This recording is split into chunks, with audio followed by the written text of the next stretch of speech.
सास चीखी, ये हमारा खून नहीं हो सकता। ये तो हूबहू नौकर अजय शर्मा की शक्ल का है। देखो तो सही, इसकी आंखें, इसका नाक नक्शा। मेरे पति अर्जुन, जो कुछ देर पहले पिता बनने की खुशी में मुस्कुरा रहे थे, एकदम से गुस्से में हो गए। उनकी नजरें बच्चे के चेहरे पर होती हुई मुझ पर आ ठहरी। उनकी नजरों में शक, नफरत और गुस्सा था, जिसने मेरी रूह को घायल कर दिया। मैं चिल्लाई, अर्जुन, ये हमारा बेटा है। आप ऐसी बातें क्यों कर रहे हैं? अर्जुन ने नफरत से मुंह फेर लिया। बस इतना कहा, मुझे अपनी इज्जत प्यारी है। ये मेरा बच्चा नहीं हो सकता। सास ने कहा लगाया, कहा, ये औरत मनहूस है। अब देख लो, पाप भी कराई, मेरे पैरों तले जमीन निकल गई। जबकि ये गलत था। जब मेरी दुनिया, मेरी मोहब्बत, मेरा एतबार, सब कुछ खत्म हो गया। लेकिन मेरी कहानी की शुरुआत ऐसी नहीं थी। मेरा नाम सीमा है। मैं गांव की एक गरीब लड़की थी, लेकिन मेरे ख्वाब बहुत बड़े थे। मेरी शादी मेरे मौसी के बेटे अर्जुन से हुई। मौसी का घराना शहर के अमीर तरीन घरानों में से शुमार होता था। बड़ी सी कोठी, नौकरों की फौज, गाड़ियां, शान शौकत। मुझे ऐसा लगा जैसे मेरा सबसे बड़ा ख्वाब पूरा हो गया हो। मैंने कभी सोचा भी नहीं था कि मैं सीमा कभी इतनी बड़ी हवेली की मालकिन बनूंगी। मेरी मौसी, जो अब मेरी सास थी, मुझसे बड़ी मोहब्बत से पेश आती। वो मुझे देखकर हमेशा मुस्कुराती और कहती, सीमा, तुम तो मेरी बेटी हो। अर्जुन तुम्हें पाकर बहुत खुश है। मुझे उनकी बातों पर यकीन आ जाता था। मैं सोचती थी कि मैं कितनी खुशकिस्मत हूँ कि मुझे इतनी अच्छी सास और इतना प्यार करने वाला पति मिला है। हमारी सुहागरात बहुत खूबसूरत थी। अर्जुन मुझसे बेपनाह मोहब्बत करता था। वो मेरा बहुत ख्याल रखता। मुझे लगता था मैं दुनिया की खुशनसीब तरीन लड़की हूँ। जिंदगी इतनी हसीन थी कि मुझे यकीन नहीं आता था। अर्जुन मुझे हर खुशी देता था। शुरू के दिन तो जैसे पर लगाकर उड़ गए। सास भी खुश दिखाई देती थी। वो मुझे देखकर मुस्कुराती, मुझे अपनी बेटी कहती। मैं उनकी खिदमत में कोई कसर ना छोड़ती। मुझे लगता था मैंने इस घर को जीत लिया है। मैंने अर्जुन के दिल के साथ साथ उसकी माँ का दिल भी जीत लिया है। मैं वाकई खुद को खुशकिस्मत समझती थी। अर्जुन कहता, सीमा, तुम इस घर की रानी हो। तुम्हें किसी चीज की कमी नहीं होनी चाहिए। मैं उनकी मोहब्बत में डूबी हुई थी। लेकिन ये खुशी कुछ दिन की थी। कुछ महीने गुजरे कि सास की जुबान पर एक ही बात कहने लगी। वो नाश्ते की मेज पर कहती, बहू, अभी तक कोई खुशखबरी नहीं। मैं शर्माकर सर झुका लेती। अर्जुन कहता, मम्मी, अभी वक्त ही कितना हुआ है। मगर सास का लहजा बदलने लगा था। वो कहती, अरे भाई, हमारे जमाने में तो शादी अगले महीने ही पाँव भारी हो जाते थे। आजकल की लड़कियों को तो बस घूमने फिरने का शौक है। कभी तो वो मुझे किसी महफिल में ले जाती और वापसी ताने देती। वो देखो, रमा की बहू को पिछले साल शादी हुई थी और गोद हरी हो गई, और एक तुम हो। जाने हमारे घर का वारिस कब आएगा। अब मुझे हर लम्हा खौफ लगने लगा। मैं रातों को उठकर रोती। अर्जुन मुझे तसल्ली देता, सीमा, तुम फिक्र मत करो, मैं तुम्हारे साथ हूँ। मगर मुझे डर लगता कि कहीं बांझ ना हूँ। ये खौफ मुझे अंदर ही अंदर खाए जा रहा था। सास के ताने बढ़ते जा रहे थे। आखिरकार एक दिन मेरी पूजा रंग लाई। टेस्ट रिपोर्ट ने खुशखबरी सुनाई। मैं माँ बनने वाली थी। मैं भागती हुई अर्जुन के पास गई। अर्जुन, हम माँ बाप बनने वाले हैं। अर्जुन ने मुझे खुशी से गले लगा लिया। वो बहुत खुश था। उसकी आंखों में खुशी के आंसू थे। उसने मुझे गोद में उठा लिया और घूमने लगा। मैं हंस पड़ी जब मैंने सास को ये खबर सुनाई। उनके चेहरे पर एक अजीब सी मुस्कुराहट आई। वो मुस्कुराहट खुशी की नहीं थी, कुछ और था। उन्होंने बस इतना कहा, चलो शुक्र है, भगवान ने मेरी सुन ली। उम्मीद है तुम इस घर को वारिस तो दोगी। मुझे उनका रवैया अजीब सा लगा, मगर मैं अर्जुन की खुशी को देखकर इस बात को नजरअंदाज कर गई। मैं खुश थी कि अब सास के ताने खत्म हो जाएंगे। मुझे लगा कि अब सब ठीक हो जाएगा। गर्भ के दौरान मेरी जिंदगी बदल गई। मुझे राजकुमारी जैसा सुलूक मिलने लगा। सास खुद मेरे लिए जूस बनाकर लाती, कहती बहू तुम बस अब आराम करो, कोई काम नहीं करना। इस घर का वारिस तुम्हारे पेट में है, उसका बहुत ख्याल रखना। मुझे बेड पर खाना मिलता, तरह तरह के फल मेवे। अर्जुन भी मेरा पहले से ज्यादा ख्याल रखने लगा था। वो मेरे पांव दबाता, मुझे कहानियां सुनाता। वो कहता, सीमा मैं चाहता हूँ हमारा बेटा बिल्कुल तुम्हारे जैसा हो। मैं कहती नहीं, वो आप जैसा होना चाहिए। मैंने सोचा कि अब मेरी जिंदगी हमेशा के लिए बदल गई है। अब मैं हमेशा महारानी बनकर रहूंगी। मुझे लगा इस बच्चे की आने से मेरी सास के दिल में भी मेरे लिए मोहब्बत पैदा कर दी है। मैं कितनी गलत थी, इसका अंदाजा मुझे बाद में हुआ। वक्त पूरा हुआ और मैं अस्पताल में थी। अर्जुन बाहर परेशानी में टहल रहा था। सास माला जप रही थी जब नर्स ने आकर खबर दी, मुबारक हो, बेटी हुई है। ये सुनना था कि सास के चेहरे पर जो थोड़ी बहुत मुस्कुराहट थी वो गायब हो गई। उन्होंने माला फेंकते हुए कहा, बेटी, पहला बच्चा और वो भी ये बेटी, क्या मनहूसियत है। मैं जो दर्द से बेहाल थी, उनकी ये बात सुनकर मेरे आंसू निकल आए। लेकिन अर्जुन कमरे में आया। उसने बेटी को गोद में उठाया और प्यार किया। उसने मेरे माथे को चूमा और कहा, सीमा परेशान मत हो, ये भगवान की कृपा है। देखो कितनी प्यारी है। बस पति ही खुश था। उसने मुझे तसल्ली दी। मैं अस्पताल से घर आई। अर्जुन ने बेटी को गोद में उठा रखा था, जिसका नाम हमने काव्या रखा। लेकिन हवेली का माहौल सौगवार था। सास, मौसी जान, उन्होंने मेरी बेटी को देखकर मुंह फेर लिया। अर्जुन, उसे मेरे कमरे में मत लाना, मुझे बच्चों के रोने की आवाज से सख्त चिढ़ है। अर्जुन ने तभी जुबान में कहा, मम्मी ये आपकी पोती है, पोतियों से मुझे घर नहीं भरना। अर्जुन खामोश हो गया। मुझे लगा जैसे किसी ने मेरे दिल पर तेजाब डाल दिया हो। मेरी बेटी जो अभी दुनिया में आई थी, उसे इतनी नफरत मिल रही थी। अर्जुन मुझे कमरे में छोड़कर चला गया। उसने जाते हुए कहा, सीमा तुम मम्मी की बातों का बुरा मत मानो, वो बस वारिस के लिए थोड़ी परेशान है। मैं क्या कहती, बस आंसू पीकर रह गई। मेरी जिंदगी का वो हसीन ख्वाब टूटने लगा था। राजकुमारी जैसा सुलूक खत्म हो चुका था। अब मुझे अपना हर काम खुद करना पड़ता।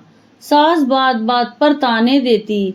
ये मनहूस आई है तब से अर्जुन का कारोबार भी मद्दा होता जा रहा है। अगले कुछ सालों में भगवान ने मुझे 3 बेटियां दी। काव्या के बाद रिया, फिर जिया और फिर मीरा। मेरी गोद तो भर गई, मगर मेरा घर उजड़ गया। मेरी बेटी जो अभी दुनिया में आई थी, उसे इतनी नफरत मिल रही थी। अर्जुन मुझे कमरे में छोड़कर चला गया। उसने जाते हुए कहा, सीमा तुम मम्मी की बातों का बुरा मत मानो, वो बस वारिस के लिए थोड़ी परेशान है। अब मुझे अपना हर काम खुद करना पड़ता था। सास बात पर ताने देती, ये मनहूस आई है, बेटी के पैदाइश पर सास का गुस्सा आसमान पर पहुंच जाता। जब दूसरी बेटी पैदा हुई तो सास ने मुझसे बात करना छोड़ दिया। वो कहती, ये औरत तो बेटियां पैदा करने की मशीन है। मेरे बेटे की जिंदगी बर्बाद कर दी। अर्जुन अब भी थोड़ा बहुत मेरा साथ देता था, लेकिन वो भी माँ के सामने बेबस था। तीसरी बेटी पर सास ने घर में मातम बिछा दिया। उन्होंने काले कपड़े पहन लिए। अरे लोगों, मेरा घर उजड़ गया, मेरा वारिस नहीं आया, ये डायन मेरा घर खा गई। मैं रोती रहती, अर्जुन आप मम्मी को समझाइए, वो मुझे जीने नहीं देती। अर्जुन कहता, सीमा मैं क्या करूं, मुझे भी तो बेटा चाहिए, मैं भी थक गया हूँ। चौथी बेटी की पैदाइश पर तो हद हो गई। सास ने मुझे अस्पताल से घर ही नहीं आने दिया। अर्जुन मुझे जबरदस्ती घर लाया। सास ने चीखकर कहा, अगर ये औरत इस घर में रहेगी तो मैं ये घर छोड़ दूंगी। अर्जुन ने पहली बार मुझ पर हाथ उठाया। ये सब तुम्हारी वजह से हो रहा है सीमा। तुम मुझे बेटा क्यों नहीं दे सकती? मैं जैसे समा गई। वो अर्जुन जो मुझ पर जान देता था, आज मुझ पर हाथ उठा रहा था। मेरी सास के तेवर दिन ब दिन बदलते गए। ताने, नफरत, गालियां अब मेरी जिंदगी का हिस्सा बन चुके थे। वो मेरी बेटियों को देखकर कहती, ये बलाओं का टोला कब मेरे घर से दफा होगा। उन्हें न अच्छा खाना मिलता, न अच्छे कपड़े। सास ने नौकरों को हुक्म दे रखा था कि इन लड़कियों को बचा कुचा खाना दिया जाए। मैं छुप छुप कर उनके लिए रोटियां पकाती। अर्जुन जो कभी मेरा साया था, अब मुकम्मल तौर पर माँ के हुक्म का गुलाम बन चुका था। वो मेरी शक्ल देखने का भी रवादार नहीं था। वो मुझसे ऊब गया था। वो रातों को देर से घर आता और अक्सर नशे में होता।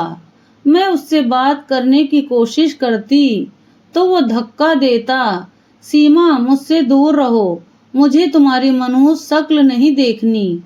मैं रोती, अर्जुन मैं आपकी सीमा हूँ। वो क्या कहने लगा, मेरी सीमा मर चुकी है, तुम सिर्फ 4 बेटियों की माँ हो और कुछ नहीं। मैं अपनी बेटियों को सीने से लगाए सिसकती रहती। मुझे वो दिन याद आते जब अर्जुन कहता था, तुम मेरी रानी हो। अब मेरी रानी, अब मैं रानी से नौकरानी बन चुकी थी। फिर 5वीं बार जब उम्मीद ठहरी, मेरी जानें निकल गई। मैं खुश होने के बजाय सहम गई। मैंने ये बात अर्जुन को बताने की हिम्मत ना की, लेकिन ये बात सास से कब तक छुपाती थी। जब उन्हें पता चला, उन्होंने मुझे बालों से पकड़कर घसीटा। अर्जुन भी वहीं खड़ा था। सास ने चीखकर कहा, फिर से तूने पेट भारी कर लिया। अर्जुन इससे कह दे, अगर अब बेटी पैदा हुई तो मैं इसे जिंदा नहीं छोड़ूंगी। मैं जमीन पर गिरी रो रही थी। मेरी नजरें अर्जुन को तलाश कर रही थी। मैं इंतजार कर रही थी कि वो मुझे बचाए, लेकिन अर्जुन खामोश खड़ा रहा। उसकी आंखों में मेरे लिए कोई हमदर्दी नहीं थी। सास ने मुझे ठोकर मारी, सुन लो सीमा, अगर अब लड़की पैदा हुई तो तुझे और तेरी इन 5 बेटियों को इस घर से धक्के देकर निकाल दूंगी। ये मेरा आखिरी फैसला है। अर्जुन ने नजरें फेर ली। वो कमरे से बाहर निकल गया। उस दिन मुझे महसूस हुआ कि मेरा आखिरी सहारा भी टूट गया है। वो पति जिसकी मोहब्बत के सहारे में सास ताने बर्दाश्त कर रही थी, आज वो भी मेरा ना रहा। वो अपनी माँ के जुल्म के बराबर का शरीक हो चुका था। मैं उस रात बहुत रोई। मैं जमीन पर माथा टेक कर गिर गई। हे भगवान, अब मेरा क्या होगा? मैं अपनी बेटियों को लेकर कहाँ जाऊंगी? मैं दिन रात भगवान से रो रो कर बेटे की पूजा करने लगी। मैंने सुबह शाम मंदिर जाना शुरू कर दिया। हर पूजा में बस एक ही मन्नत थी, हे भगवान इस बार मेरी लाज रख ले, इस बार मुझे बेटा दे, वरना ये लोग मुझे मेरी बेटियों को सड़क पर ले आएंगे। मेरा खौफ मुझे सोने नहीं देता था। मैं रातों को उठकर टहलने लगी। मेरी बेटियां मुझे देखकर डर जाती। मम्मी आप रो क्यों रही हैं? मैं उन्हें गले लगाकर कहती, कुछ नहीं बेटा, बस पूजा करो, भगवान हमें बेटा दे दे। इस दौरान घर का एक पुराना नौकर अजय शर्मा, जो मेरी हालत देखता था, उसे मुझ पर तरस आता था। वो एक नेक और हमदर्द इंसान था। वो अक्सर मेरी बेटियों को छुपकर फल या मिठाई ला देता था। वो मुझे देखता तो कहता, बीबी जी हिम्मत न हारे, भगवान बड़ा दयालु है। मैं बस सर हिला देती। एक दिन जब मैं सहन में बैठी रो रही थी, वो मेरे पास आया। उसके चेहरे पर हमदर्दी थी। बीबी जी एक बात कहूँ, अगर आप बुरा ना माने। मैंने आंसू पोंछते हुए कहा, कहो अजय शर्मा, अब बुरा मानने को बचा ही क्या है। मुझे हिचकते हुए बोला, बीबी जी मेरी दादी कहती हैं अगर गर्भ के दौरान रोज एक कच्चा अंडा पिया जाए तो सर्तिया बेटा होता है। ये एक पुराना टोटका है। मैंने इसे आजमाने का सोचा। मेरे पास खोने को और क्या था। मैंने अजय शर्मा की तरफ देखा। उसकी आंखों में सच्चाई और हमदर्दी थी। क्या एक टोटका मेरी किस्मत बदल सकता था? मेरे पास खोने को और क्या था? मैंने नीयत साफ रखी। मैंने आंसू पोंछते हुए कहा, ठीक है अजय शर्मा, मैं ये करूंगी। अजय शर्मा ने जल्दी से कहा, बीबी जी भरोसा भगवान पर ही रखिएगा, ये तो बस एक तरीका है। मेरी दादी कहती थी नीयत साफ हो तो रास्ता बना देता है। मैंने कहा, तुम इसका बंदोबस्त कैसे करोगे? अजय शर्मा बोला, आप फिक्र ना करें, मैं रात को जब सब सो जाएंगे किचन की पिछली खिड़की में रख दिया करूंगा। आप बस उठा लीजिएगा और किसी को कानो कान खबर ना हो। मैंने सर हिला दिया। उस रात मैं सो न सकी। मेरे दिल में एक अजीब सी उम्मीद और खौफ था। क्या ये पाप था? फिर मुझे सास के अल्फाज याद आए, तुझे और तेरी बेटियों को घर से निकाल दूंगी। मेरा दिल कांप गया। हर रात मैं अंधेरे में उठती, मेरे पांव कांप रहे होते। मैं दबे कदमों में किचन में जाती, खिड़की में पड़ा कच्चा अंडा उठाती, जय श्री राम पढ़ती और आंखें बंद करके एक ही सांस में पी जाती। एक कड़वी सी बू मेरे हलक में फंस जाती। मेरा दिल मतलाने लगता, मगर मैं जबरदस्ती उसे पीती। उसके बाद मैं सीधा मंदिर की ओर माथा टेकती। हे भगवान, मैं ये क्या कर रही हूँ? मुझे माफ कर दे, मैं मजबूर हूँ।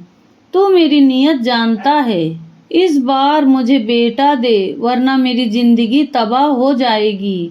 मैं घंटों रोती रहती। मैं ख्वाब देखती कि मेरा बेटा आया है।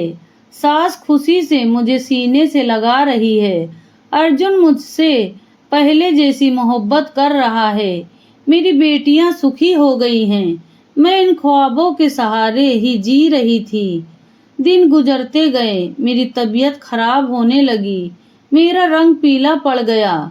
सास मुझे देखती तो तंजिया मुस्कुराती, क्यों री, अभी से शक्ल पर 12 बज गए। मुझे तो लगता है इस बार भी कोई मनहूसी तेरे पेट में है। मैं चुपचाप सुन लेती। अर्जुन मुझे पूरी तरह तलाक हो चुका था। वो अब मेरे कमरे में भी नहीं आता था।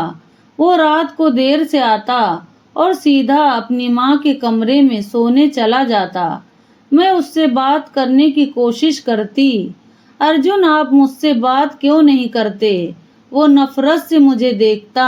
क्या बात करूं तुझसे? तुमने मुझे बात करने के लायक छोड़ा ही कब? 4 बेटियां हैं, लोग मुझ पर हंसते हैं। सारा शहर मुझे ताने देता है कि अर्जुन बेटा पैदा नहीं कर सकता। मैं चीख पड़ी, इसमें मेरा क्या कसूर है? अर्जुन, ये तो भगवान की देन है। चुप हो जाओ। सीमा, सारा कसूर तुम्हारा है। मेरी माँ चीख चीख कर कहती है, तुम मनहूस हो। अगर इस बार बेटा ना हुआ तो मैं अपनी माँ की बात मान लूंगा। मैं रास्ते में आ गई। इसका मतलब था वो मुझे तलाक दे देगा। मेरा दिल डूब गया। एक दिन मैं सहन में बैठी थी कि अजय शर्मा मेरे पास आया। बीबी जी, आप बहुत कमजोर लग रही हैं। मैंने आपके लिए थोड़ा सा फल काटा है, ये खा लें। मैंने शुक्रिया के साथ प्लेट ले ली एंड उसी वक्त सास बरामदे में आ गई। उन्होंने मुझे और अजय शर्मा को एक साथ खड़े देख लिया। उनकी आंखों में एक अजीब सी चमक आई। वो चीखी, अजय शर्मा, तुम्हारी हिम्मत कैसे हुई मेरी बहू के पास खड़े होने की? दफा हो जाओ यहाँ से।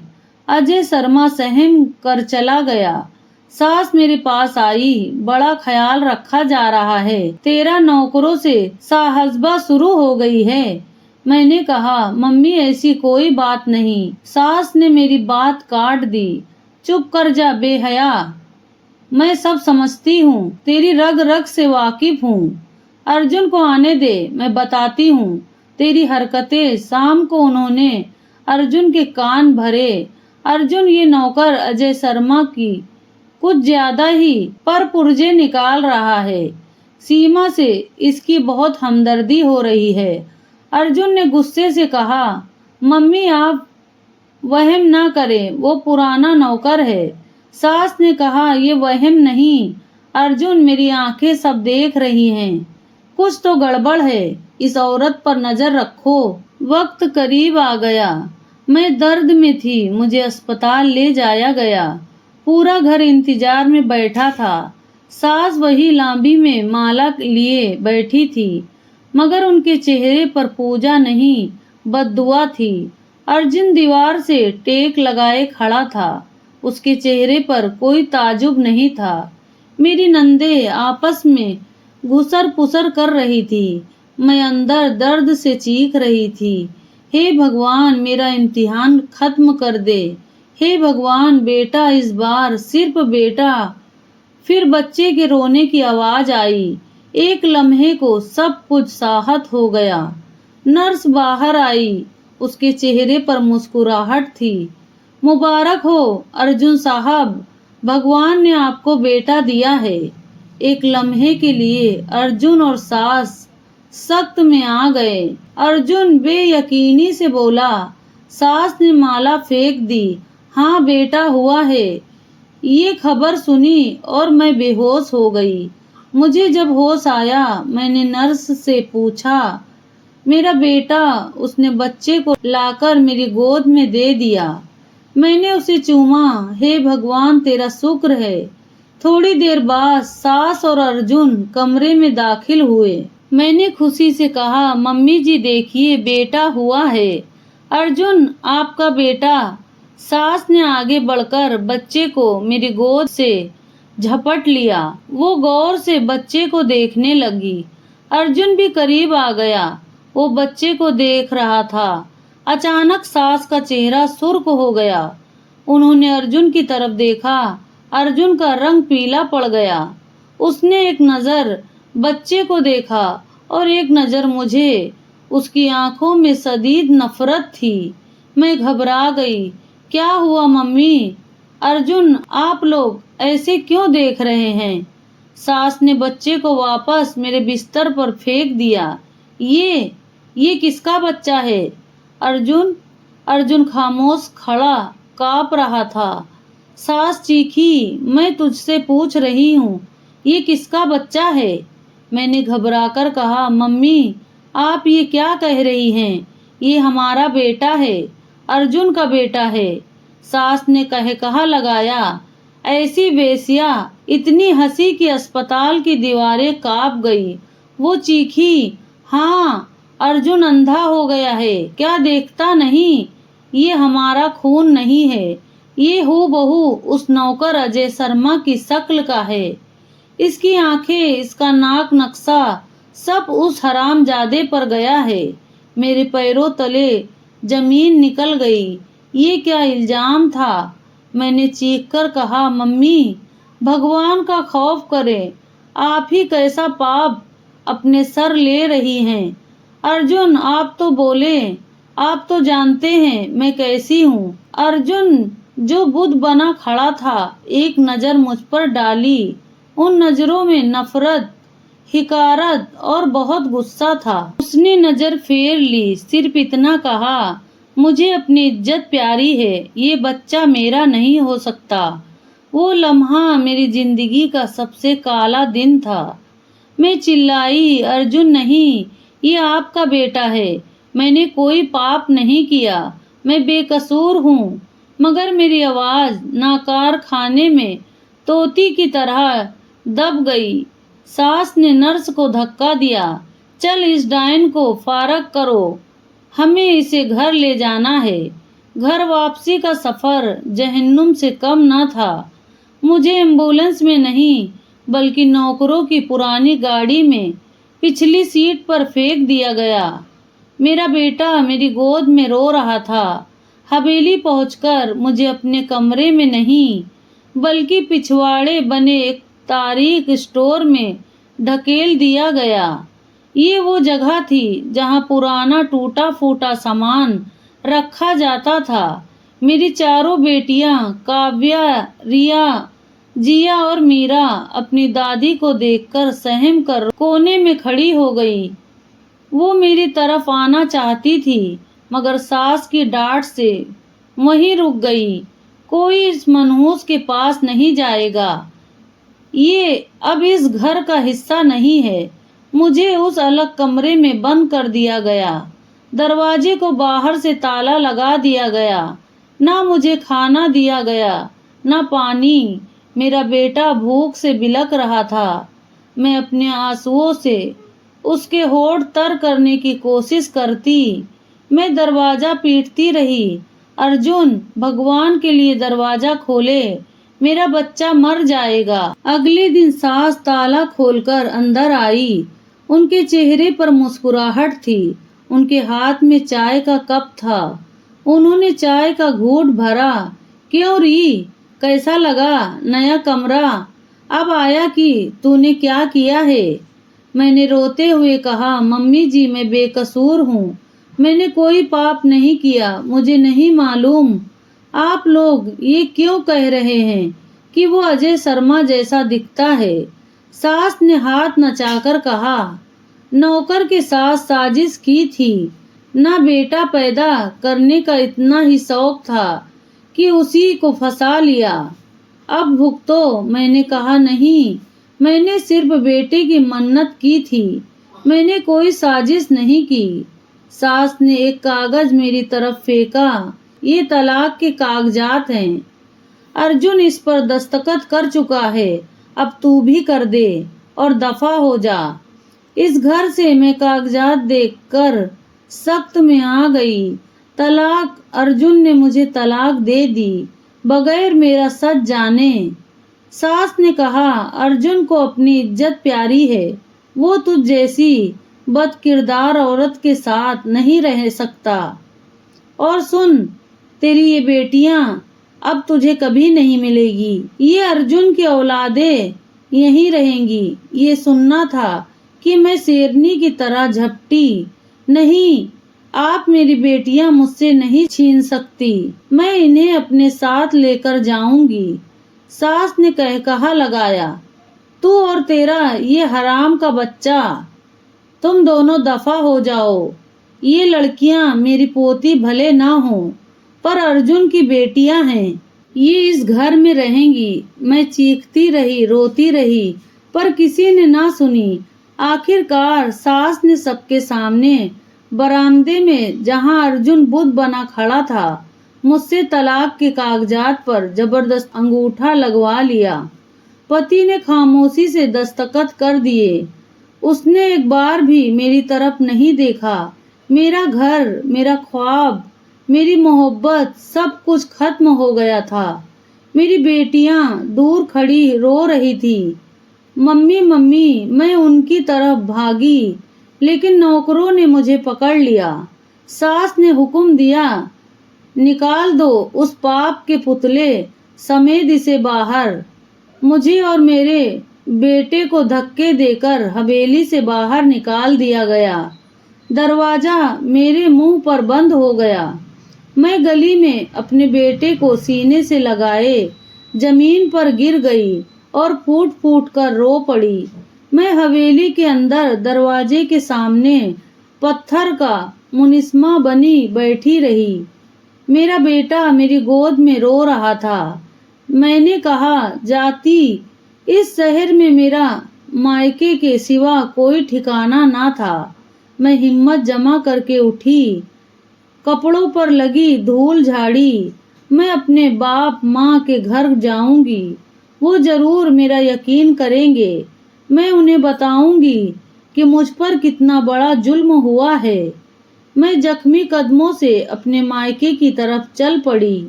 मेरा जिस्म दर्द से टूट रहा था, मगर मेरे दिल का दर्द उससे कहीं ज्यादा था। मैं गलियों से गुजर रही थी और लोग मुझे हैरत से देख रहे थे। मैं जो कभी गाड़ी से नीचे कदम नहीं रखती थी, आज यूं पैदल भरा गंदा हाल गोद में एक नॉर्मल लिए फिर रही थी। जब मैं अपने मायके के दरवाजे पर पहुंची, मेरा दिल जोर जोर से धड़क रहा था। मैंने कांपते हाथों से दरवाजा बजाया। मेरी छोटी बहन ने दरवाजा खोला और मुझे देखकर चीख पड़ी।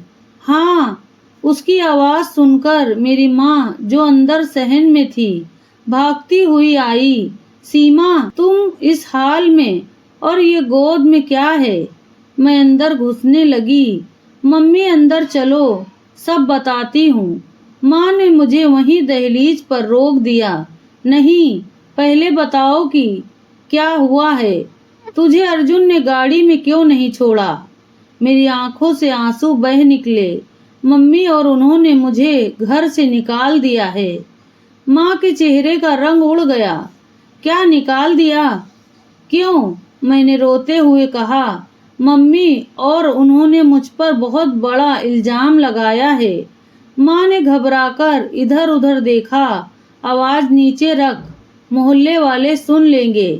कैसा इल्जाम? मैंने सिसकते हुए कहा। वो कहते हैं कि बेटा अर्जुन का नहीं है। माँ ने मुझे ऐसी नजरों से देखा जैसे मैं कोई अजनबी हूँ। उन्होंने मेरे बेटे की तरफ घूर कर देखा। तुझ पर इतना बड़ा इल्जाम लगा और तू यहाँ आ गई। तुझे शर्म नहीं आई? मम्मी, मैं सच कह रही हूँ, मैं बेगुनाह हूँ। उन्होंने मुझे तलाक दे दी है। तलाक सुनकर माँ ने अपने सर पर हाथ मार लिया। हाय भगवान, तलाक! सीमा, तूने हमारा सर शर्म से झुका दिया। हम गरीब हैं, बदनामी नहीं चाहते। हमारे घर में और भी जवान बेटियां हैं। तेरी वजह से उनके रिश्ते भी नहीं आएंगे। मैंने माँ के पांव पकड़ लिए। मम्मी, भगवान के लिए ऐसा ना कहें। मैं कहाँ जाऊंगी इस बच्चे के साथ? माँ ने सख्ती से अपने पांव छुड़ाए। वापस चली जा जहाँ से आई है। जाकर अपने पति से माफी मांग, उसके पांव पकड़। यही हमारा मुकद्दर है। औरत को जुल्म सहना ही पड़ता है। मैंने कहा, वो मुझे नहीं रखेगा। उन्होंने मुझे धक्का देकर निकाला। माँ ने दरवाजा बंद करना शुरू कर दिया। तो फिर मर जा, लेकिन इस घर में तेरे लिए कोई जगह नहीं। हम ये बदनामी का टोकरा नहीं उठा सकते। दरवाजा मेरे मुंह पर बंद हो गया। मैं दहलीज पर गिर कर चीख रही, मम्मी मम्मी, दरवाजा खोलो। मगर दरवाजा नहीं खुला। मैं मेरे बेटे को गोद में लिए गलियों में भटकती रही। मुझे समझ नहीं आ रहा था कि मैं कहाँ जाऊं। भूख और कमजोरी से मेरी आंखों के आगे अंधेरा छा रहा था। लोग मुझे देखकर उंगलियां उठा रहे थे। अरे, ये तो चौधरी अर्जुन की बीबी है ना? हाँ हाँ, वही है। सुना है नौकर के साथ पकड़ी गई। तौबा तौबा, कैसा जमाना आ गया है। यही है वो औरत जिसने नौकर से पाप किया। मैं अपने कानों पर हाथ रख लेती, अपने बेटे का चेहरा छुपा लेती। मैं एक गंदी सी गली के कोने में फुटपाथ पर बैठ गई। रात ठंडी थी, मेरा बेटा सर्दी से कांप रहा था। मैंने उसे अपनी मैली सी चादर में लपेट लिया। मैं खुद भी कांप रही थी। तभी एक बूढ़ी फकीरनी औरत मेरे पास आई। उसके हाथ में रोटी का टुकड़ा था। उसने रोटी मेरी तरफ बढ़ाई। ले बेटी, खा ले, कब से देख रही हूँ, रोए जा रही है। मैंने इनकार में सर हिलाया। वो बोली, खा ले, बच्चे को दूध पिलाना है। दुनिया जालिम है बेटी, मगर भगवान नहीं। वो सब देख रहा है। मैं उसकी बात सुनकर फूट फूट कर रो पड़ी। मैंने उसके कंधे पर सर रख दिया। अम्मा, मैंने कोई पाप नहीं किया। अगली सुबह मेरे बेटे का जिस्म आग की तरह तप रहा था। उसे तेज बुखार था। मैं घबरा गई। मैं उसे लेकर सरकारी अस्पताल भागी। डॉक्टर ने बच्चे को देखा, इसकी हालत खराब है, इसे दाखिल करना पड़ेगा। उसने मुझे एक फॉर्म दिया, इस पर पिता का नाम लिखो। मैंने कलम हाथ में लिया और पिता के खाने को देखने लगी। कौन सा पिता? वो जिसने इसे अपना मानने से इनकार कर दिया। ये वो जिसका नाम इससे जोड़ा जा रहा है। मेरी आंखों में आंसू कागज पर टपके। मैंने कागज पर सिर्फ अपना नाम लिखा, सीमा सिंह। मैं वार्ड के बाहर बेंच पर बैठी पूजा कर रही थी कि किसी ने मुझे पुकारा, बीबी जी। मैंने चौंक कर देखा, मेरे सामने अजय शर्मा खड़ा था। उसकी आंखें सुर्ख थी, वो कांप रहा था। मैं नफरत से खड़ी हो गई। तुम यहाँ क्या कर रहे हो? वो मेरे कदमों में गिर पड़ा, आंसुओं से बोला, बीबी जी, भगवान की कसम, मैं बेकसूर हूँ। मैंने तो सिर्फ हमदर्दी में आपकी मदद की थी।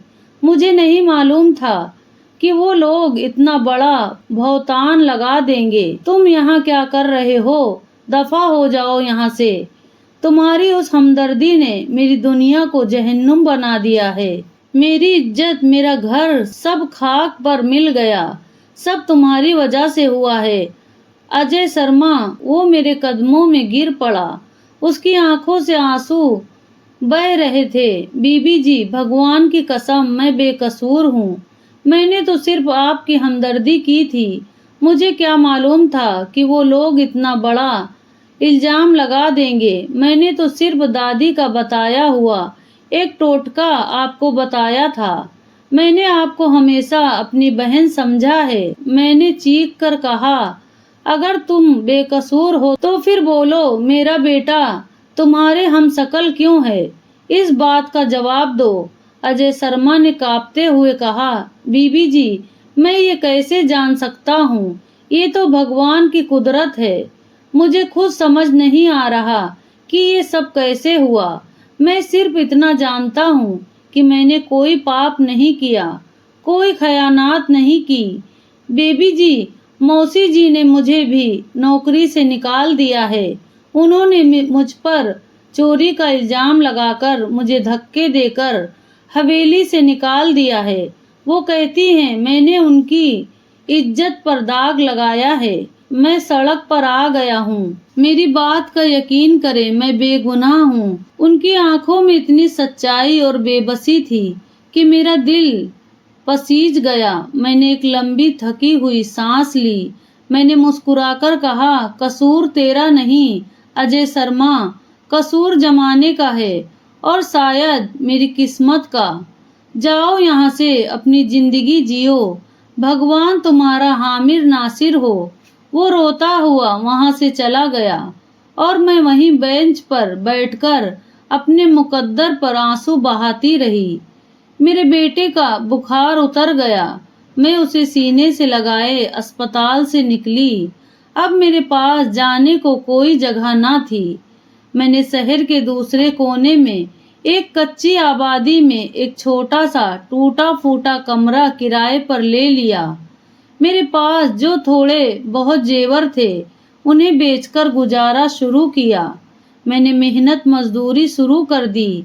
मैं लोगों के घरों में झाड़ू पोछा करती, बर्तन मांजती, सारा दिन मैं गलियों की खाक छानती और रात को अपने बेटे को सीने से लगाकर सो जाती। मैंने उसका नाम कमल रखा। मैंने खुद से वादा किया कि इसे पढ़ा लिखाकर कमाल का इंसान बनाऊंगी। मैं इसे वो जिंदगी नहीं दूंगी जो मैंने गुजारी थी। वक्त पर लगाकर उठ गया। मेरा कमल अब स्कूल जाने लगा था। मैं खुद भी भूखी सो जाती, मगर उसकी फीस और किताबों के लिए पैसे जोड़ती। वो मेरा खुलासा था, मगर मासरा वो मुझे कैसे छोड़ देता। कमल अक्सर स्कूल में से रोता हुआ घर आता। मैं पूछती क्या हुआ, मेरे बच्चे को क्यों रो रहे हो। वो सिसकते हुए कहता, मम्मी आज फिर लड़कों ने मुझे मारा। वो मुझे छेड़ते हैं, वो कहते हैं तुम नौकर के बेटे हो। वो कहते हैं मेरा कोई बाप नहीं। मम्मी मेरा बाप कौन है, वो कहाँ है और हमसे मिलने क्यों नहीं आता। ये वो सवाल थे जिनका मेरे पास कोई जवाब नहीं था। मैं उसे क्या बताती वो सच जो मुझे खुद नहीं मालूम था कि मेरा बेटा अजय शर्मा का हम शकल क्यों है। ये वो झूठ जो दुनिया ने सच मान लिया था। मैं उसे सीने से लगा लेती। मैं खामोशी से उसके बाल सहलाती रहती। मैं कहती, नहीं बेटा, ऐसी बात नहीं है। तुम्हारा बाप मैं हूँ और माँ, तुम्हारी माँ भी मैं हूँ।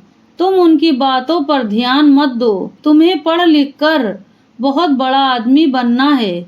तुम कमल हो, तुमने उन सबको गलत साबित करना है। कमल मेरी गोद में सिसक रहा था। मम्मी वो मुझे नौकर का बेटा कहते हैं। मेरा बाप कौन है। मैंने उसके आंसू पोंछते हुए उसके सर पर हाथ फेरा। कमल मेरी बात सुनो बेटा, तुम उनकी बातों से रोओगे नहीं, तुम उनका मुकाबला करोगे। तुम पढ़ोगे, इतने बड़े आदमी बनोगे कि ये सब लोग तुम्हारे सामने सर झुकाएंगे। वो जो आज तुम पर उंगलियां उठा रहे हैं, कल वो तुमसे मिलने के लिए वक्त मांगेंगे। क्या तुम अपनी माँ के लिए ये करोगे। कमल ने आंसुओं के बीच मेरी तरफ देखा और सर हिलाया। जी, मैं आपका नाम रोशन करूंगा। मैं बहुत पढ़ूंगा, मैं डॉक्टर बनूंगा। मैं आपका नाम रोशन करूंगा। मैंने उसे सीने से लगा लिया। मुझे तुमसे यही उम्मीद है। ये कहना आसान था, मगर करना बहुत मुश्किल। मैंने दिन रात एक कर दिया। मैंने 3-3, 4-4 घरों में काम करना शुरू कर दिया। मैं सुबह उदय के वक्त निकलती और रात को चंद्र उदय के बाद घर लौटती। मेरे हाथ बर्तन मांज मांज कर छलनी हो गए थे। मेरी कमर झाड़ू पोछे से अकड़ गई थी। मैं रात को जब थक कर चूर लेटती तो कमल को अपनी किताबों पर झुके हुए पाती। वो अक्सर किताबों पर सिर रखे सो जाता था। मैं उसे देखकर अपने सारे दुख, सारे ताने भूल जाती। वक्त पर लगाकर उठ गया। कमल ने स्कूल पास किया, फिर अच्छे नंबरों से कॉलेज में दाखिला लिया। मैं उसकी फीस के लिए अपने खून पसीना एक कर रही थी। कभी कभी हिम्मत टूटने लगती। मैं मंदिर में माथा टेकती, हे भगवान बस हिम्मत दे दे, बस मेरे बेटे को कामयाब कर दे। एक दिन मालिक मकान किराया मांगने आया। सीमा बीबी, 2 महीने हो गए, किराया कब देंगी। मैंने हाथ जोड़ दिए। भाई साहब बस इस महीने की मोहलत दे दें। बेटे के कॉलेज की आखिरी फीस देनी है, इसलिए पैसे खर्च हो गए। वो गुस्से से बोला, मुझे उससे क्या, मुझे हर महीने किराया चाहिए। अगर पैसे नहीं दे सकती तो मेरा कमरा खाली कर दे। कमल उसी वक्त कॉलेज से घर आया। उसने ये सब सुन लिया। मकान मालिक के जाने के बाद वो मेरे पास आया। उसका चेहरा संजीदा था। मम्मी आप फिक्र ना करें, मैं कल से पढ़ाई छोड़कर काम शुरू कर देता हूँ। ये सुनना था कि मैंने जोर से उसके मुंह पर थप्पड़ मार दिया। खबरदार कमल, अगर ऐसी बात दोबारा अपनी जुबान पर लाए तो मुझसे बुरा कोई नहीं होगा। मैं मर नहीं गई हूँ। मैं काम करूँगी, भीख मांगूंगी, मगर तुम्हें पढ़ाऊंगी। मेरी जिंदगी का बस एक ही मकसद है, तुम्हें डॉक्टर बनाना। कमल मेरी टांगों से लिपटकर रोने लगा। मुझे माफ कर दो मम्मी, मैं आपको दुखी नहीं देख सकता। और फिर वो दिन आ ही गया जिसके लिए मैंने अपनी जिंदगी दांव पर लगा दी थी। बरसों की मेहनत रंग लाई। मेरा कमल डॉक्टर कमल बन गया। जिस दिन उसने अपना सफेद कोट पहना और गले में स्टेथोस्कोप डाला, मैं उसे देखकर वही दरवाजे पर माथा टेक कर गिर गई। मैं घंटों रोती रही। कमल ने मुझे उठाया। मम्मी, आज क्यों रो रही हो? आज तो तुम्हारी खुशियों का दिन है। मैंने उसका माथा चूमकर कहा, बेटा, ये खुशी के आंसू हैं। ये उन जख्मों का मरहम है जो जमाने ने मुझे दिया है। आज मैं दुनिया की सबसे अमीर माँ हूँ। कमल ने मुझे गले लगा लिया। मैं हूँ ना आपका बेटा, मैं ही आपका सब कुछ हूँ। मैंने उसे सीने से लगा लिया। हाँ, मेरा सब कुछ तुम ही हो। कमल की नौकरी उसी सरकारी अस्पताल में हुई जहाँ कभी मैं उसे बुखार की हालत में ले गई थी और पिता का नाम नहीं लिख सकी थी। मैं कभी कभी उससे मिलने और उसके लिए खाना लेकर अस्पताल चली जाती। एक दिन मैं कमल के केबिन के बाहर बेंच पर बैठी उसका इंतजार कर रही थी। अस्पताल में बहुत रश था। मैं लोगों को आते जाते देख रही थी। तभी मेरी नजर एक व्हील चेयर पर पड़ी। उस पर एक बूढ़ी कमजोर बेहाल औरत बैठी थी जिसकी हालत बहुत खराब थी। उसके मुंह से राल टपक रही थी और वो खाली नजरों से सामने देख रही थी। उस व्हील चेयर को एक उधेड़ उम्र का शख्स धकेल रहा था जो खुद भी लकड़ी के सहारे मुश्किल से चल रहा था। उनके साथ दो औरतें थीं जिन्होंने मेरे मैले कुचेले कपड़े पहने थे। मैंने उन्हें गौर से देखा। एक लम्हे के लिए मेरा दिल धड़कना भूल गया। मेरे पांव तले जमीन निकल गई। ये तो मेरी सास थी और वो शख्स जो मेरा साबित पति अर्जुन था। और ये दोनों औरतें मेरी नंदे थी। उनकी ये हालत मैं सख्त में उन्हें देखती रही। अर्जुन जो कभी इतना हसीन, इतना तंदुरुस्त और मगरूर था, आज एक लाचार बीमार बूढ़ा लग रहा था। मेरी नंदे जो कभी सोने से लदी रहती थी, आज उनके चेहरे पर हवाइयां उड़ रही थी। और मेरी सास, वो तो जैसे जिंदा लाश थी। वो मुझे पहचान नहीं पाई थी। वो व्हील चेयर को धकेलते हुए मेरे पास से गुजरने लगा कि अचानक अर्जुन की नजर मुझ पर पड़ी। वो एकदम झटक गया। उसकी आंखें हैरत और बेयकीनी से फैल गई। सीमा, क्या ये तुम हो? उसकी आवाज सुनकर मेरी नंदों ने भी मुझे देखा और उनके चेहरे का रंग खो गया। वो ऐसे कांपने लगी जैसे उन्होंने भूत देख लिया हो। मेरी सास जो बेहिस्सो हरकत बैठी थी, उन्होंने भी जब अर्जुन की जुबान से मेरा नाम सुना तो उनकी आंखों में एकदम जिंदगी लौट आई। उन्होंने मुझे पहचान लिया था। उनकी जुबान पर फाज गिरा था। वो बोल नहीं सकती थी। उनकी आंखें चीख चीख कर माफी मांग रही थी। अर्जुन मेरे कदमों में गिरने लगा, मगर मैंने उसे बाजू से पकड़ लिया। सीमा, हमें माफ कर दो। भगवान ने हमें हमारे पापों की सजा दे दी है। हम बर्बाद हो गए। मैंने कहा, क्या हुआ है अर्जुन, ये सब कैसे? अर्जुन ने रोते हुए कहा, हमारे पापों की सजा है। मम्मी ने तुम्हारे जाने के बाद मेरी दूसरी शादी करवाई, मगर भगवान ने उससे भी कोई औलाद नहीं दी। कारोबार तबाह हो गया, हवेली बिक गई, हम सड़क पर आ गए। मम्मी को इस सदमे से लकवा हो गया। मेरी बहनों के घर भी बर्बाद हो गए। हम दर बदर ठोकरें खा रहे हैं। सास व्हील चेयर पर बुरी तरह कांप रही थी। वो अपना हाथ उठाने की कोशिश कर रही थी। वो कुछ कहना चाहती थी। अर्जुन ने कहा, ये कब से तुमसे मिलना चाहती है। ये अपना पाप बख्शवाना चाहती है। सास की आंखों से आंसू बह रहे थे। वो शदीद ततलाहट और टूटी फूटी आवाज में बोलने की कोशिश करने लगी। मुझे माफ कर दो सीमा, मैंने जानबूझकर इल्जाम लगाया था। मैंने एक गहरी सांस ली, क्योंकि मम्मी आपने ऐसा क्यों किया। सास ने अपनी पूरी ताकत जमा करके अल्फाज जोड़े, ताकि बेटे की दूसरी शादी करवा सकूं। मुझे माफ कर दो। इतने सालों के बाद वो सच जिसने मेरी जिंदगी तबाह कर दी थी, वो मेरे सामने था। वो सिर्फ एक इत्तेफाक था, एक जालिमी इत्तेफाक कि मेरा बेटा उस नौकर का हमशक्ल निकला, और मेरी सास ने उस इत्तेफाक को अपने शैतानी मसूबे के लिए इस्तेमाल कर लिया। मैंने अपनी आंखें बंद कर ली।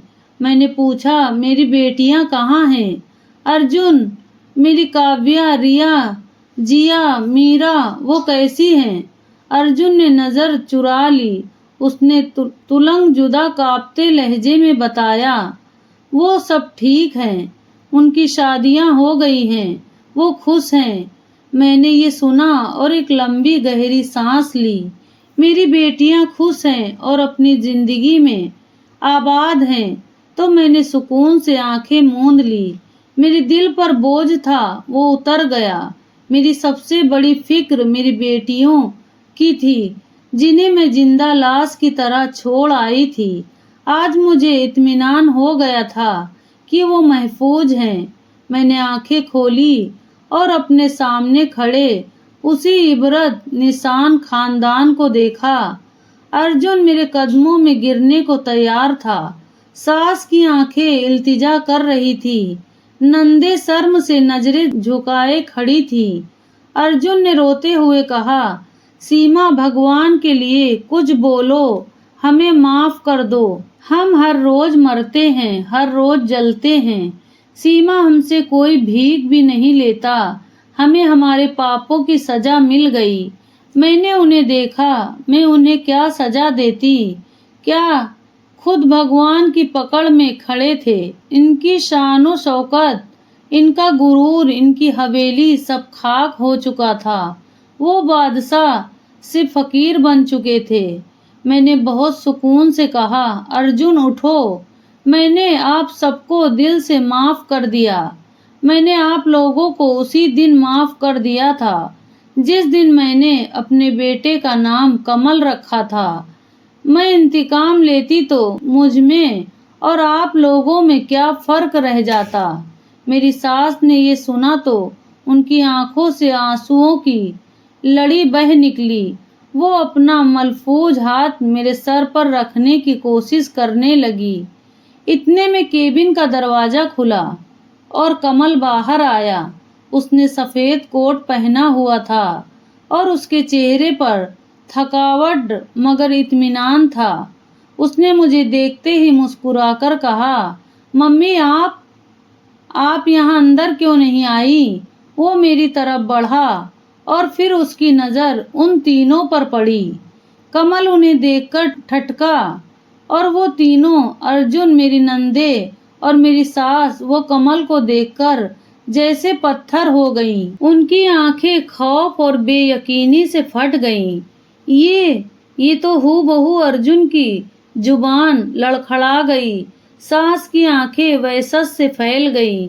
ये वही चेहरा था, वही आंखें, वही नाक नक्शा, ये वही बच्चा था जिसे उन्होंने नौकर का हमशक्ल कहकर पाप का पुतला करार दिया था। आज वही चेहरा एक कामयाब डॉक्टर के रूप में उनके सामने खड़ा था। कमल ने हैरत से मुझे देखा। मम्मी, क्या बात है? आप लोग कौन हैं? आप मेरी मम्मी को ऐसे क्यों देख रहे हैं? मैं सुकून से खड़ी हुई। मैंने अपने बेटे के कंधे पर हाथ रखा। मैंने अर्जुन की आंखों में आंखें डालकर कहा, ये मेरा बेटा है अर्जुन। डॉक्टर कमल, वही कमल जिसे तुमने अपना खून मानने से इनकार कर दिया था, जिसे तुम लोगों ने नौकर का हमशक्ल कहा था। ये सुनकर अर्जुन, सास और नंदे तीनों जमीन पर गिरकर दहाड़ मार मार कर रोने लगी। अर्जुन चीखा, नहीं, ये मेरा बेटा है, ये मेरा खून है। सीमा, मुझसे गलती हो गई। मेरी माँ ने मुझे अंधा कर दिया था। मैंने कमल की तरफ देखा। कमल, जो अब सारी कहानी समझ चुका था, उसकी आंखें भीग गई थी। मैंने उससे कहा, बेटा, ये मेरे रिश्तेदार हैं, ये बहुत बीमार हैं, बहुत गरीब हैं, ये इलाज के लिए आए हैं। कमल ने एक लम्हे के लिए आंखें बंद की। उसने अपने आंसू जब्त किए। उसने आगे बढ़कर अर्जुन को सहारा देकर उठाया। उसने अपनी दादी को देखा, जो अब शर्मिंदगी से बेहोश हो रही थी। उसने नर्स को आवाज दी, इनको अंदर ले जाओ, इमरजेंसी है। कमल, इन तीनों को अपने दफ्तर में ले जाओ। मैं वहीं बेंच पर बैठी रही। आज मेरा इंतकाम पूरा हो गया था। मेरा इंतकाम मेरी कामयाबी थी। मैंने चुपचाप उन्हें माफ कर दिया। कमल ने उनका इलाज किया, मगर जो सजा भगवान ने लिख दी थी वो टल ना सकी। कुछ ही अरसे बाद मेरी सास और इस शर्मिंदगी के बोझ तले ही मर गई। अर्जुन और मेरी नंदे अपनी पनी बाकी जिंदगी अस्पताल के चक्कर काटते गुजारते रहे। कमल ने मुझसे कहा, मम्मी, मैं आपके नाम पर कुछ करना चाहता हूँ। मैं उन औरतों के लिए कुछ करना चाहता हूँ जिन्हें सिर्फ बेटी पैदा करने की सजा दी जाती है। मेरे बेटे ने उसी गांव में जहाँ कभी मेरी तजलील हुई थी, मेरे नाम पर एक बड़ा स्कूल खोला। उसका नाम उसने रखा मम्मी फाउंडेशन। उसने ये स्कूल इसलिए खोला ताकि कोई और औरत सिर्फ बेटी पैदा करने की सजा ना पाए। आज गांव के लोग मुझे सीमा नहीं, माँ जी कहते हैं। वो मेरी इज्जत करते। मेरी कहानी से आपको ये सबक मिलता है कि भगवान की लाठी बेआवाज है। अगर आप सच्चे हैं तो दुनिया की कोई तोहमत आपका कुछ नहीं बिगाड़ सकती। वक्त सच का सबसे बड़ा गवाह है। मुझे भी इंसाफ मिला, मगर तब जब वक्त ने उनके चेहरों से नकाब नोच फेंके। मेरी सास का मंसूबा कामयाब नहीं हुआ। वो वारिस चाहती थी। भगवान ने मुझे वारिस दिया, मगर भगवान ने उसी इत्तिफाक को मेरी सास के खिलाफ सबसे बड़ा सबूत बना दिया। मेरी जिंदगी का सबक ये है कि इंतकाम आग से नहीं, पानी से लेना चाहिए। मैंने उन्हें माफ कर दिया और मेरी ये माफी उनके लिए जिंदगी भर की सजा बन गई। और मेरा सब्र, मेरा बेटा डॉक्टर कमल बनकर मेरे सामने खड़ा है। तो साथियों, आपको ये कहानी कैसी लगी? नीचे कमेंट बॉक्स में ज़रूर बताएं। कहानी अच्छी लगी तो स्टोरी को लाइक करें और मेरा चैनल कहानी की शान को सब्सक्राइब करें, ताकि मेरा हौसला बढ़ता रहे और आपके लिए ऐसी ही दिल छू लेने वाली कहानी लाती रहूं। पूरी कहानी देखने का आप सबका दिल से धन्यवाद।